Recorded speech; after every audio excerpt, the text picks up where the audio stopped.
आज हम एक ऐसी फ्रीडम फाइटर की बात करने वाले हैं जो अपनी पूरी जीवन अपने देश के प्रति न्योछावर कर दिए।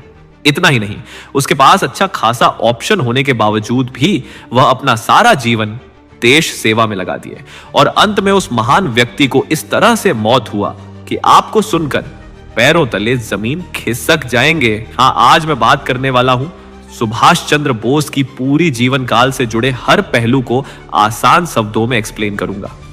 तो चलिए बिना देरी किए वीडियो को शुरू करते हैं। वीडियो शुरू करने से पहले आप लोग से रिक्वेस्ट है कि वीडियो को लाइक और चैनल को सब्सक्राइब जरूर करेंगे।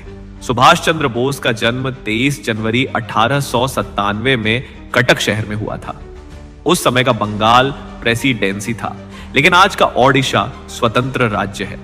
सुभाष चंद्र के पिता नाम जानकीनाथ बोस, वे एक प्रसिद्ध वकील और कटक नगर के प्रमुख वकीलों में से एक थे, और माता का नाम प्रभावती देवी एक धार्मिक और संस्कारी महिला थी। बोस परिवार बड़े संयुक्त परिवारों में से एक था। सुभाष 14 भाई बहनों में 9वें स्थान पर थे। बोस का शुरुआती शिक्षा 1902 से 1909 तक प्रोटेस्टेंट यूरोपियन स्कूल से कीह स्कूल मिशनरी संचालित अंग्रेज स्कूल था। वहां शिक्षा का स्तर उस समय के लिए अत्यंत उच्च माना जाता था। अंग्रेजी साहित्य, गणित, भूगोल, विज्ञान और नैतिक शिक्षा पर विशेष जोर दिया जाता था। इस विद्यालय ने सुभाष को पश्चिमी शैली की शिक्षा दी गई, जिससे उनकी अंग्रेजी लेखन व बोलचाल की क्षमता मजबूत हुई। यहाँ के कड़े अनुशासन और मिशनरी शिक्षकों के सख्त नियमों ने उनमें आत्म अनुशासन व स्वाभिमान की भावना और अधिक दृढ़ हो गया। फिर उन्होंने किशोरावस्था में 1909 से 1913 तक रेवेंसशॉ कॉलेजिएट स्कूल से आगे की पढ़ाई की। रेवेंसशॉ स्कूल उस दौर में उड़ीसा का सबसे प्रतिष्ठित सरकारी संस्थान था।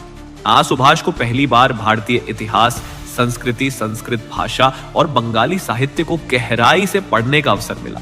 उन्होंने इस समय गुरु नानक, स्वामी विवेकानंद, रामकृष्ण परमहंस के लेखन का गहन अध्ययन किया। विवेकानंद की युवा शक्ति और राष्ट्र निर्माण की शिक्षाओं ने उनके मन में देशभक्ति की प्रबल ज्योत जगाई।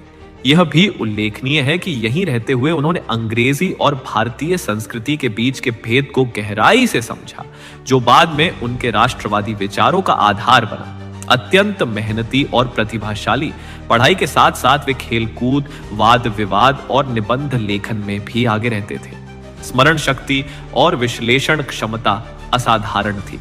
शिक्षक अक्सर उनकी तेज बुद्धि से प्रभावित रहते थे।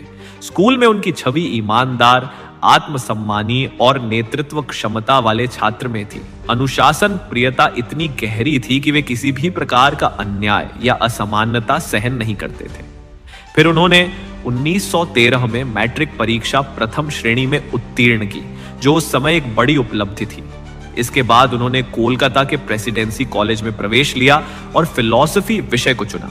बाद में कोलकाता विश्वविद्यालय से ऑनर्स की डिग्री प्राप्त की। कोलकाता विश्वविद्यालय से फिलॉसफी में ऑनर्स की डिग्री प्राप्त करने के बाद सुभाष चंद्र बोस इंग्लैंड गए। वहां उन्होंने कैम्ब्रिज विश्वविद्यालय में दाखिला लिए और वहां से इंडियन सिविल सर्विस यानी ICS की परीक्षा की तैयारी की और 1920 में यह परीक्षा पास की। यहीं से बोस का टर्निंग पॉइंट शुरू होता है, जो आगे चलकर भारत की आजादी में अहम भूमिका निभाते हैं।